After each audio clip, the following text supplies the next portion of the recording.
Bonjour Anissa Mbida. Bonjour Mathieu, bonjour à tous. En même temps, je prenais pas de risque. Qui n'aime pas Elvis Presley comme ça, de bon matin, pour se réveiller. Anissa Mbida, le ministre de l'Agriculture vient d'annoncer l'interdiction du broyage des poussins mâles. Une technique barbare qui a choqué nombre de nos auditeurs, nombreux Français.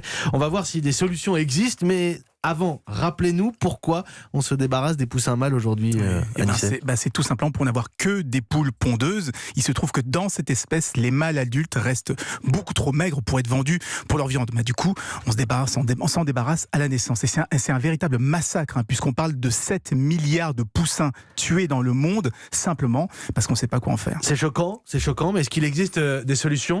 Alors ça commence, l'idée c'est d'arriver à voir le sexe des poussins à travers la coquille, ça permet de sortir tout de suite les mâles des couveuses. Oui, ou des appareils très perfectionnés, parce qu'en sortant les mâles des couveuses, on peut les remettre dans le circuit des œufs à consommer. Alors c'est très compliqué à faire, il y a des dizaines de labos dans le monde qui travaillent, mais cette fois ça y est, des premières solutions commencent à arriver sur le marché. Depuis quelques mois en Allemagne par exemple, on peut acheter des œufs avec le label RESPEG, res comme le respect, mais egg comme le mot œuf, ouais. C'est-à-dire des petits poussins mâles. Ça ressemble plus à un nom de meuble Ikea comme c'est écrit, mais respect. Mais au moins, c'est des poussins mâles qui ont échappé au massacre. Le ministre Didier Guillaume, le ministre de l'Agriculture, a aussi parlé de la castration à vif des petits porcelets. Un autre sujet d'indignation des partisans du bien-être animal. Oui, là aussi, les éleveurs préfèrent n'avoir que des femelles parce qu'à la cuisson, le porc mâle dégage une forte odeur, vraiment désagréable s'il n'a pas été castré. Et pour certains, la viande est même immangeable.